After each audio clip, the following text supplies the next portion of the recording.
Ayan po mga kabida, isang magandang oras po sa lahat. Welcome po sa aking channel. Eto po, meron pong balita po mga kabida, na handa na raw na tumistigo ito hong si dating ako Bicol Party List Representative Zaldico, mga kabida, laban ho kay Pangulong Ferdinand Bongbong Marcos. This time, mangyayari po ito mga kabida sa isang impeachment trial po, Okay, ito po ang isiniwalat ni dating Congressman Mike Defensor sa isang press conference po kanina, mga kabida. Okay, most probably baka meron pong komunikasyon po sa pagitan po ng kampo po ni Zaldico at itong grupo po ni Mike Defensor, mga kabida.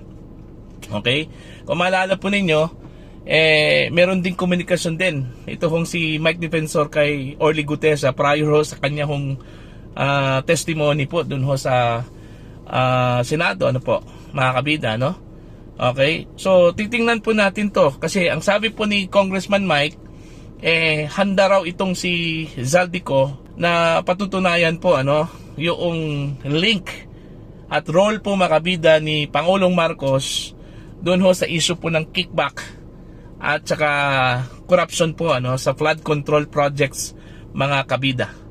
Okay, yun yung very interesting po na gusto nating pakinggan, mga kabida, kung sakali man po matutuloy itong impeachment laban ho kay Pangulong Marcos. Pero ang problema lang hindi po tinanggap yung kanila hong impeachment complaint diyan po sa Office of the Secretary General po, mga kabida, diyan sa Kamara de Representantes. Okay, I don't know kung they will attempt to submit, okay, the impeachment complaint again, mga kabida.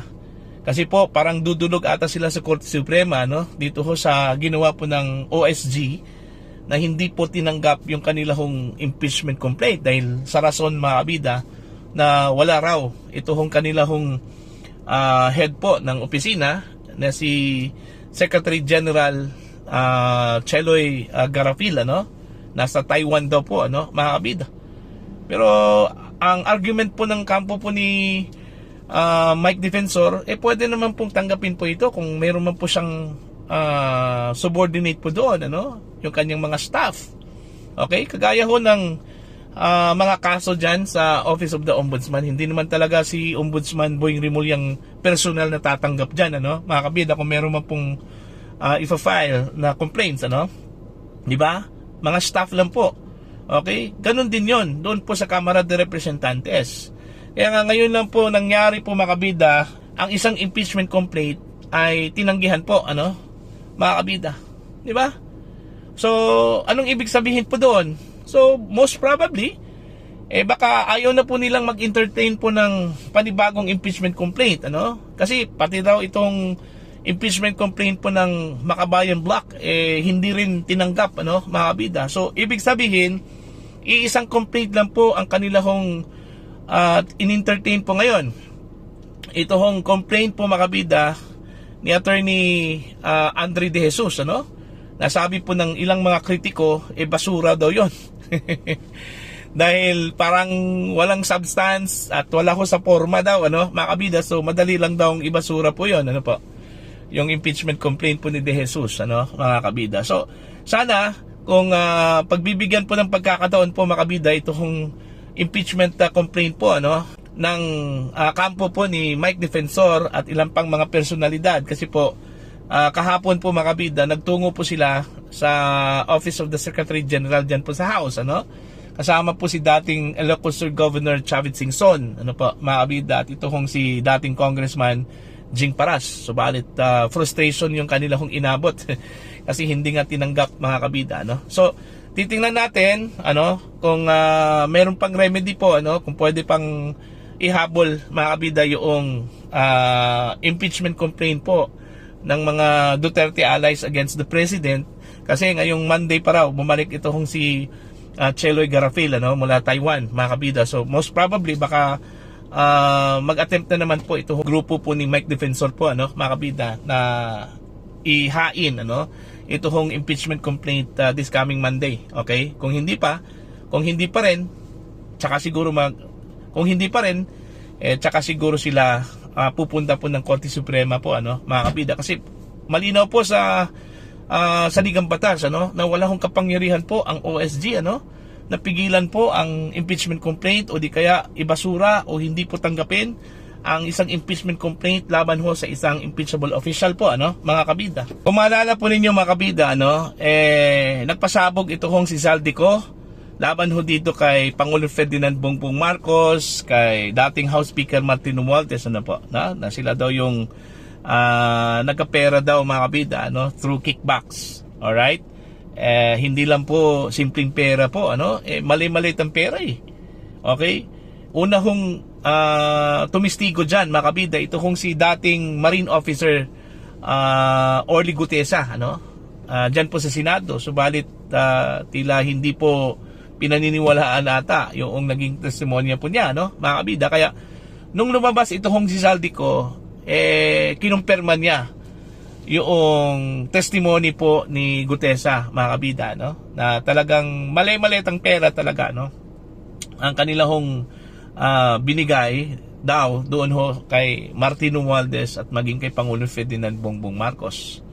Okay? Pero yung statement, yung pasabog po ni Congressman Zaldico, hindi po nila dinignify po, ano, mga kabida. In fact, ang chairman po ng Senate Blue Ribbon Committee, ano, na si Senator Ping Lacson, tinawag po niyang walang probative value, ano, yung testimonya po ni Zaldico. Dahil unang-una po, hindi po notaryado, hindi ho nag-take oath po, ano, ito kung si Zaldico po, ano, mga kabida. So, paano daw paniniwalaan yung ganong klaseng testimonya, ano, na wala hong accountability po, ano po, mga kabida, dahil hindi po notaryado yung kanyang testimony, ano. So, ang ginawa po ni Senator Ping, challenge niya po ito hong si Zaldico, na pumunta ka doon sa embassy kung saan ka ngayon, o saan po siya, ano, mga kabida, yung location po niya, at doon po siya mag-take oath. Okay? Doon ho sa kanya hong pasabog po, ano, mga kabida. So yun, ano, dahil doon, mga kabida, ipuspusan yung paghahanap po, ano, ng gobyerno kay Zaldico, ano po. In fact, mayroon pong utos po, mga kabida, ano, ito hong si Pangulong Marcos sa mga involved agencies po, ano, na makipagtulungan sa Portuguese government, kasi nabanggit kasi ni Secretary John Wick Remulla, mga kabida, ano, na posibleng nasa Portugal daw ito hong si Zaldico at posibleng meron pong passport po ito, ano, Portuguese passport ito hong si Zaldico, ano po, mga kabida. Gusto po nilang makipag-negotiate sa gobyerno po ng Portugal para ho sa repatriation po, ano, ni Congressman Zaldico. I don't know kung meron pong paraan po yan, ano, mga kabida, na may balik dito sa Pilipinas, considering ang Portugal po at ang Pilipinas wala hong extradition treaty. Okay, depende po yan, ano, mga kabida. Kung citizen po ito hong si Zaldico po doon, mahihirapan talaga, no, ang gobyerno na ibalik dito sa Pilipinas. Kasi very crucial yung nalalaman po ni Zaldico, mga kabida. Okay, it's either makakadamage po ito sa gobyerno kay Pangulong Marcos, kay dating House Speaker Martin Romualdez, mga kabida, o babalik po kay Zaldico yung kanyang mga sinasabi po, ano, kumbaga mag-backfire po sa kanya, ano po, mga kabida. Depende po yon. Depende sa mga ebidensya na hawak po ni Zaldico. Okay, kung kaya ho niyang patunayan po, mga kabida, yung kanyang mga pasabog, ano, laban po sa Marcos administration. Alright, kaya parang nagtag-war ngayon itong opposition, itong Duterte allies at itong gobyerno ngayon, ano, kay Zaldico. Okay? Gustong tumistigo daw ni Zaldico in favor po sa kampo po ni Mike Defensor. Okay, laban ho kay Pangulong Ferdinand Bongbong Marcos. At the same time, merong feeler na inilabas daw ito kung si Zaldico, ano, sa gobyerno. He wants to talk and negotiate with the government, mga kabida. So titingnan natin kung saan po ang mauna po doon at sino po ang makakuha po kay Zaldico, mga kabida, no? Alright?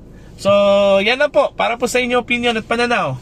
Please comment down. Sa mga hindi pa po subscriber sa channel, please subscribe. Just click the subscribe button, click the notification bell, click all para updated po kayo, mga kabida, sa aking mga uploads. Maraming salamat po sa inyo lahat.